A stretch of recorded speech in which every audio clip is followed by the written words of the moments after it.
Muy buenas tardes, bienvenidos a Médico H. Saben que en septiembre se conmemora el Mes Mundial del Alzheimer. Por eso resolveremos todas tus dudas a este padecimiento que se ha convertido en una de las principales causas de discapacidad y dependencia en la tercera edad. ¿Qué les parece si para entrar en materia vemos la siguiente información?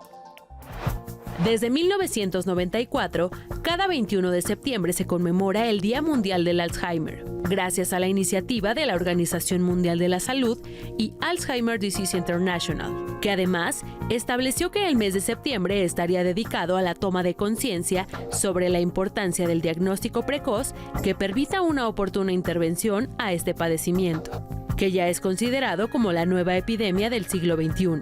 Debido a que es un tipo de demencia progresiva, degenerativa e irreversible, que causa problemas con la memoria, el pensamiento y el comportamiento, iniciando con síntomas leves que se desarrollan y empeoran con el paso del tiempo, por lo que se ha convertido en la principal causa de discapacidad y dependencia de la tercera edad, afectando no solo a pacientes, sino también a sus familiares directos. ¿Cuáles son los signos que se podrían mostrar en las etapas iniciales? Te lo decimos en Médico H. Para desmenuzar este complejo tema del Alzheimer, me acompaña la neuropsicóloga Nadia Arbizu y la ginecóloga Yuni Salomón. Bienvenidas. Muchas gracias. Oye, bueno, pues fíjate, quisiera yo que iniciar como por cuáles son los síntomas iniciales, cómo puedo sospechar que alguien en mi casa o yo mismo estoy desarrollando la demencia por Alzheimer. Claro que sí, Ari. Bueno, evidentemente, en el caso del deterioro cognitivo, la demencia tipo Alzheimer, lo que más llama la atención y aquello en lo que la mayoría de la población piensa, pues es en una pérdida de memoria. Entonces, justo, ¿no? Que tengas dificultades para recordar información reciente, que olvides el lugar en el que dejas las cosas, eso sería como de lo más llamativo, pero hay muchas otras signos que debes de tener en cuenta. Puedes tener cambios en el estado de ánimo, ¿no? Okay. Puedes tener cambios a nivel conductual, puedes volverte un poco más apático, que ya no encuentres interés en las cosas que antes te interesaban. Y a nivel de actividades de la vida diaria, te puede costar mucho trabajo realizar actividades que antes hacías con normalidad. A lo mejor cuestiones como realizar tus pagos de manera ordenada, recordar hacerlos, etcétera. Qué difícil, porque justo comentaba con la doctora antes que normalmente una afección física, pues tenemos algo que se ve y en esto no se ve, tenemos que llevar un récord. Entonces, generalmente este tipo de diagnósticos lo hace la persona que está más cerca con nosotros y que a lo mejor podemos caer en un tema de es por edad o estoy porque soy grande o por alguna otra cosa. ¿Cómo es realmente que tenemos que acudir con ustedes? Sí. Eso que mencionas es muy importante. El Alzheimer no es causado por la edad, eso es así como un concepto fundamental con el que se está, cada año se está tratando de romper ese estigma y sin embargo una gran parte de la población teme, ¿no?, tener o desarrollar la enfermedad y creen además, que asocian que es por la edad, creen que no van a poder hacer nada al respecto, ¿no? Entonces, eso es un concepto básico. Algo más que quisiera comentar respecto al tema de la edad es que hay que diferenciar, hay que tratar de erradicar el uso de términos como la demencia senil, ¿no? El Alzheimer es una enfermedad, es una enfermedad neurodegenerativa que ocasiona un síndrome. Esto es una serie de signos y síntomas muy característicos. Oye, pero fíjate qué importante porque todo lo que nos dijiste en un principio de la apatía, la falta de interés, el que se nos olvidan cosas, incluso pues, está muy relacionado también a la depresión que muchos hemos sufrido con la pandemia. Ahorita me imagino que para usted se ha incrementado el diagnóstico diferencial porque recurren gente que dice, oye, pues es que no tengo ganas de nada, ¿no? Ay, los cambios de humor. Los cambios de humor, pues imagínate con el encierro que todos padecimos durante todos esos meses, de prácticamente más de un año, pues me imagino que hay que hacer un buen diagnóstico diferencial. Lo que te decía, Yuli, ¿qué es el dato pivote que digas, ok, mañana pido mi cita? Pues definitivamente los olvidos, ¿no? Por ejemplo, olvido uno muy clásico que además sueles ver en las películas, en las series. Dejo las llaves en un lugar donde típicamente no las dejaría, ¿no? O requiero el uso de herramientas como anotar cosas, grabar en mi teléfono y tal, y necesito hacer uso de ese tipo de dispositivos o de ayudas para poder recordar algo que antes no me era habitual olvidar, ¿no? Ok, a ver, Yuli, tenemos unas preguntas ahí, vamos a empezar. Claro que sí, dice, ¿cómo diferenciar el Alzheimer de los olvidos normales de la tercera edad? Oye, pero ni siquiera de la tercera edad. Yo ahorita, en esta etapa después de los 40 años, conozco muchísima gente y pacientes que decían, es que no me acordaba dónde me había estacionado. Yo soy una de ellas, o sea, una hora puedo pasar. Y puede ser que a lo mejor venías distraído en el teléfono, que nos pasa mucho, te bajas del coche hablando o chateando, y de pronto ya no sabes dónde te estacionaste. ¿Cómo lo puedes diferenciar? Sí, yo creo que no es raro que tengamos consultas de esta naturaleza. De hecho, personas muy jóvenes como ustedes que vienen con esta inquietud. Es verdad que existe un tipo de Alzheimer que inicia tempranamente, es el Alzheimer de inicio precoz que empieza antes de los 65 años. Eso no es lo habitual, eso también es un dato muy importante. El Alzheimer es una enfermedad cuyo principal factor de riesgo pues sí es la edad, pero los olvidos normales pues los tenemos todos. Y algo que mencionaba Yuli muy importante, a veces sucede que estamos haciendo algo sin pensar, ¿no? No estamos completamente inmersos. Entonces, yo diría que una manera de distinguir si un olvido es normal es algo que te ocurre ocasionalmente, ¿no? O algo que nos narran las personas es que personas que tienen fallos de memoria que resulta que no son un Alzheimer o que no es un deterioro cognitivo, nos comentan que les cuesta trabajo recordar la información, pero se esperan un momentito y luego lo recuerdan, ¿no? Entonces, es el típico de, lo tengo en la... Ahorita te digo cómo se llama, Si te acuerdas, entonces despreocúpate. Así es. Hay muchos mitos como en base a la prevención, que si hay un alimento, que si es genético, que si puedo hacer crucigramas o ejercicios mentales. ¿Algo de esto sirve?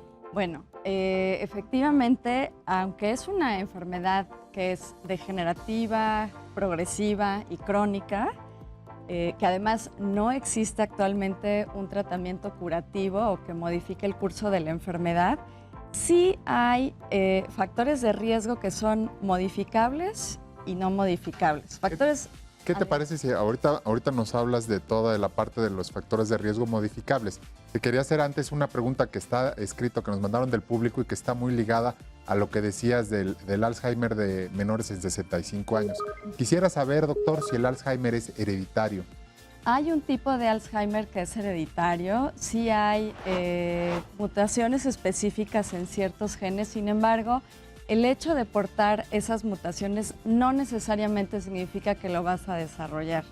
Si tienes un familiar cercano, tus papás lo padecieron, eso no quiere decir necesariamente que lo vas a tener. ¿Y me conviene irme a hacer una prueba de estas de genoma? Yo no me haría una prueba genética sin antes consultar a un especialista que me lo indicara. Porque qué bárbaro, ahora está popularizado el hacerte las pruebas de saliva, de decir a qué eres propenso, todo. Así es. Yo creo que para esos casos puntuales en donde hay un componente genético, siempre es pertinente consultarlo con tu médico, valorar si es, porque además son pruebas que son caras, entonces ver si de verdad vale la pena hacerlo y que vayas con alguien que te pueda dar esa consejería genética de manera profesional. Perfecto, pues ahora vamos a pasar a lo que es propiamente el diagnóstico y para eso les hemos preparado la siguiente información. ¿Cómo se diagnostica el Alzheimer? La clave es estar atento a los primeros signos del padecimiento. Una vez detectados, acude con el médico para que evalúe el deterioro neurológico a través de exámenes físicos, de laboratorio, neuropsicológicos y de imágenes cerebrales. ¿En qué consisten esos estudios? En Médico H te damos los detalles. Bueno, pues ahora sí. Ahora, como quien dice, arráncate con toda la batería de estudios y pruebas que les haces cuando ya llega alguien al consultorio y te dice, oye, tengo esta sospecha. ¿Cómo no? Con mucho gusto. Bueno, normalmente a mí como neuropsicóloga, la mayoría de los pacientes vienen a través del neurólogo, del psiquiatra, del neuropsiquiatra o del geriatra, a veces de los médicos internistas. Tengo que decir que cada vez hay mayor conciencia, ¿no? Entonces, el estudio se hace, voy a hablar de la parte neuropsicológica, porque desde luego el neurólogo, el psiquiatra solicitan una serie de estudios de laboratorio, hacen una historia clínica, pruebas de imagen. Y que se complementa con todo lo Exacto, que tú haces. y que muchas veces se usan para descartar otros padecimientos que te podrían dar como síntomas un deterioro cognitivo, una pérdida de memoria. En neuropsicología, normalmente el paciente viene a consulta, procuramos y pedimos que vengan acompañados de un familiar para que el familiar nos pueda dar también su testimonio, porque muchas veces los pacientes no se dan cuenta y ese para mí es un primer indicador de que a lo mejor sí hay algo que no anda muy bien, ¿no? Sí, pero además ahorita con esta, como lo que hablábamos del aislamiento, la pandemia, la tensión que se ha vivido en las relaciones interpersonales y familiares, de pronto que tú, esposa mía o hija mía, llegues y me digas, oye, pa, yo noto que se te están olvidando las cosas. Pues todos estamos muy irritables, muy a la defensiva y es difícil, ¿no? Así es. Y además, aparte de toda esta carga emocional que supone la pandemia, el hecho de haber pasado tanto tiempo encerrados, porque la gente mayor pasó, dejas de recibir una cantidad de estímulos que es importantísima, ¿no? Entonces, yo creo que al recibir como un diagnóstico de esta índole, pues lo primero que te viene es una negación, ¿no? O sea, como no, a mí no me pasa. Y toma tiempo como darte cuenta de que aunque te estén dando un diagnóstico, pues sí lo tienes que recibir de esa forma. Así es, sí. De hecho, Julie, durante la evaluación, cuando ponemos a los pacientes a hacer diferentes pruebas, que se aprendan una lista de palabras, que dibujen una figura y luego la recuerden y tal, pues es un momento que llega a ser muy fuerte para algunos pacientes muy emotivos, en el sentido de que se dan cuenta en ese momento de que efectivamente no están pudiendo hacer nuevos aprendizajes. Y me imagino que les podemos transmitir aquí un mensaje de, pues, no de tranquilidad, pero sí de decir que debe de haber aceptación y que hay apoyo y que se deben de hacer acompañar además de la familia, ¿no? Porque muchas veces también se aíslan, se enojan y lo quieren vivir como en solitario. No es una cuestión que deba de vivirse como una agresión que yo te sugiera como familiar. Oye, ¿por qué no vamos a ver a la neuropsicóloga a que nos haga unas pruebas, ¿no? Claro, por eso es tan importante el diagnóstico temprano, porque cuando tú lo empiezas a notar, ¿no? Claro. Es mucho más fácil que tomes la decisión de voy a hacer algo, ¿no? Generalmente yo les diría que la mayoría de las personas, si es entendible, vienen al consultorio pues con la idea de quiero ver si tengo algo y qué puedo hacer, ¿no? Claro. Entonces, definitivamente. Digo, y yo metiendo mi cuchara, porque sé que es un poquito más frecuente en mujeres, pero normalmente nos tiran más de locas, ¿no? O sea, como, ¿cómo le haces para que realmente esto se pueda integrar y que no te tiren o no te den el avión? Bueno, yo creo que lo primero es que la familia, ser consciente de la familia de que sí hay un proceso de degeneración y que eso se traduce en que no recuerdes las cosas. Muchas veces la familia, o sea, los hijos, ¿no? Yo veo mucha frustración en ellos, se enojan, regañan a los papás. Entonces, poder devolverles esta información, comentar el diagnóstico, yo creo que te permite como paciente adoptar un papel activo de cómo quiero que sean mis cuidados, de tomar decisiones de tipo legal. Y también, efectivamente, aunque no podemos hablar de una cura, ayudamos a los pacientes, los acompañamos. Pero fíjate qué importante esto que dices. ¿Cuándo te quito las llaves del coche porque ya eres un peligro? ¿Cuándo ya no puedes administrar tus cuentas? ¿Cuándo necesitas hacer un testamento o decir como mientras estás consciente o tienes una voluntad anticipada, digámoslo así, quiero ir a una casa de asistencia, oye, necesito esto, necesito el otro, y sí dejar ordenadas las cosas, es muy, muy importante y muy doloroso, ¿no? Así es. Lo más recomendable es sí acudir a la consulta cuando empezamos a detectar esto o llevar a nuestro familiar cuando vemos que está presentando alguno de estos síntomas. Finalmente, vamos a hablar sobre los tratamientos que existen para el Alzheimer. Antes vamos a ver la siguiente información que les hemos preparado. Al hablar de tratamiento, hay que tener en cuenta que al ser un tipo de demencia progresiva, degenerativa e irreversible, los medicamentos para el Alzheimer ayudan a combatir los síntomas, pero no detienen el deterioro cerebral. En este sentido, los tratamientos farmacológicos se suelen acompañar con actividades de estimulación cognitiva para mejorar la calidad de vida de los pacientes. ¿Cuáles son estos tratamientos y qué actividades ayudarán a retardar el avance de esta enfermedad? Te lo decimos en Médico H. Y bien, pues nos enlazamos con muchísimo gusto con nuestro internista, neurólogo y neurogeriatra que trabaja en el Centro Médico ABC. Él es el doctor Francisco Martínez. Muy buenas tardes. ¿Cómo estás? Bienvenido. Hola, ¿qué tal? Buenas tardes. Muy bien, gracias. Gracias por la invitación. No, hombre, al contrario. Pues brevemente, para tratar de entender un poco cuáles son los avances que tenemos en los tratamientos para el Alzheimer, si bien no hay una cura, pero ¿qué nos tienes de novedades tú que estás empapadísimo en esto? Sí, claro, como bien lo dices, pues, y como incluso se mencionó en el segmento que ya presentaron ustedes, el tratamiento pues es usualmente multidisciplinario. Se tienen que hacer intervenciones no farmacológicas primeramente en todos los pacientes, estimulación cognitiva, cambio de hábitos, intentar estimular el ejercicio, son cosas que ayudan muchísimo. Pero ya refiriéndonos a tratamientos farmacológicos, pues como decía también la doctora Nadia, pues es importante muchas veces tratar trastornos psiquiátricos que están presentes, depresión, ansiedad, que suelen mejorar el funcionamiento cognitivo, y además ya tratamientos específicos para los trastornos neurocognitivos. Pues bueno, tenemos algunos que mejoran discretamente las funciones de la atención, de la memoria, que los tenemos pues ya desde hace muchos años, como son la memantina, donepezilo, etcétera, que ya conocemos desde hace muchos años. Y digamos lo más reciente, que por ejemplo en este último año ha sido muy controversial, pues es el desarrollo de otros fármacos como es el aducanumab, que fue el que más recientemente se aprobó por la FDA y que aún todavía no está disponible comercialmente para su uso, pero ya con esta aprobación de la FDA, pues lo que se plantea es que se puedan hacer ya los últimos estudios para poder empezar con la implementación en la clínica. Todavía hay muchas cosas que resolver con respecto a este medicamento porque está dirigido hacia una proteína específica que es la proteína del amiloide, pero pues en teoría se ha visto pues algo de resultados prometedores que pudieran llegar a beneficiar a estos pacientes.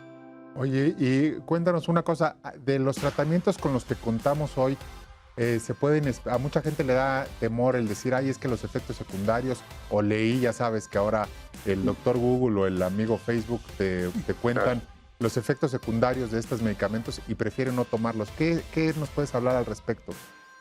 Sí, la verdad es que sobre todo los que son inhibidores de la acetilcolinesterasa de origen central, que es pues digamos una de las vías de funcionamiento del cerebro, tienen algunos efectos secundarios, por ejemplo, en relación a causar algunos problemas cardíacos o algunos problemas de la presión arterial, que es, digamos, lo más grave que deberíamos de vigilar, pero no es tan frecuente, y con la orientación de su médico en relación a qué dosis se requiere, cómo se va a ir ajustando, etcétera, usualmente pueden ser seguros.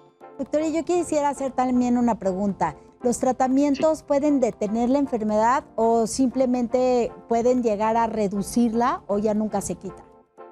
Los disponibles actualmente, como les decía, son tratamientos que se enfocan en los síntomas. Entonces, se enfocan en que mejoren un poco los síntomas, pero en realidad el retraso de la enfermedad hasta ahora es que se está intentando implementar, que son los medicamentos que llamamos modificadores de la enfermedad. Son los que, pues digamos que se viene una nueva ola. Cuando estos medicamentos que tenemos terminaron de aparecer en el 2004, estos nuevos pues van a empezar a aparecer los que queremos que modifiquen la enfermedad, pero pues estamos todavía en veremos de cómo van a ser adoptados por los servicios de salud, cómo se van a poder costear, porque también son muchísimo más caros. Muy bien. Oye, y por ejemplo, ¿cómo funciona, Nadia? Una vez que empiezan el neurólogo, en este caso, con el tratamiento farmacológico, ¿de todas maneras piden y trabajan en conjunto para que tú le sigas haciendo evaluaciones? ¿O una vez que iniciaron el tratamiento psicológico, ya tu papel como neuropsicóloga queda un poco de lado. No, de hecho continúa y no es raro que después de un tiempo de realizar un programa de estimulación cognitiva en donde además buscamos no solamente que los pacientes hagan nuevas actividades, que hagan modificaciones dentro de su estilo de vida, porque aún con el diagnóstico ya establecido, pues vale la pena que busques tener el mejor estado de salud en general, ¿no? Entonces, hablamos de, como mencionaba el doctor, el tema de hacer ejercicio, la dieta, la hidratación, en fin. Entonces, sí vamos acompañando a los pacientes. Al principio, obviamente, es mucho mayor la estimulación y pues conforme va progresando la enfermedad, eventualmente pues cambia, ¿no? Y en ocasiones ya nuestro trabajo es más con la familia, en un plan de contención emocional. Tenemos otra pregunta por WhatsApp, aprovechando la presencia del doctor Yuli. Dice, ¿qué tan rápido avanza la enfermedad y qué cuidados necesitará una persona con Alzheimer? ¿Será necesario internarla en una residencia para adultos mayores? ¿Cómo ves tú? Es una pregunta tremendamente compleja. En realidad tiene mucho que ver con qué grado de apoyo tenga el paciente en casa, qué manifestaciones esté teniendo el paciente. Muchas veces, además de las manifestaciones cognitivas que ya mencionamos, de la memoria, de lo visoespacial, de la atención, etcétera, pues existen otras manifestaciones muy importantes que son las conductuales, que son cuando ya el paciente pues se pone agresivo, ya empieza a gritar, empieza a querer caminar sin ningún sentido, etcétera. Entonces, pues esas son las que más llevan a luego tener disrupción dentro del medio familiar y son las que ya luego nos llevan a considerar otro tipo de tratamientos que ya son tranquilizantes y que cuando ya toda esa dinámica es tan compleja que no se puede llevar a cabo en casa, pues muchas veces sí se opta por alguna casa de retiro o asilos, etcétera. Última pregunta, porque lamentablemente se nos agota el tiempo. ¿Cuántos años pueden pasar de que hiciste el diagnóstico? Yo sé que es muy variable, pero si tuvieras que marcar una línea de tiempo en la que digas, normalmente el paciente va a tener un deterioro ya a los 10 años, a los 15 años con los tratamientos actuales, ¿se puede establecer o es muy complicado? Es también altamente variable, depende de qué tanta respuesta tenga el paciente, qué tantos otros factores tenga. Por ejemplo, se llegaron a mencionar aquí los factores vasculares. Un paciente que tiene ya hipertensión, diabetes, problemas cardíacos, tiende a evolucionar más rápido que un paciente que pues solamente tiene el problema cognitivo o tal vez algún problema de la memoria, de la depresión, etcétera. Pero sí puede ser altamente variable. Son enfermedades que suelen evolucionar lento. Entonces, si no esperamos que evolucionen hacia una discapacidad máxima en 2 años, tal vez si tarden 5 años, 10 años, pueden ser muy variables dependiendo de los cuidados y del paciente. Perfecto, pues muchísimas gracias por acompañarnos. La verdad es que tu presencia, tu opinión como punto de vista del neurólogo ha sido de mucha utilidad. Te agradecemos y que estés muy bien. Gracias, igualmente. Yuli, Nadia, igualmente a ustedes por acompañarnos. Realmente ha sido muy completo el programa. Y a ustedes, como siempre, les pedimos, mándenos todas sus dudas a las redes del Heraldo Media Group, a las redes de nosotros mismos, y aquí estaremos contestando todas sus dudas.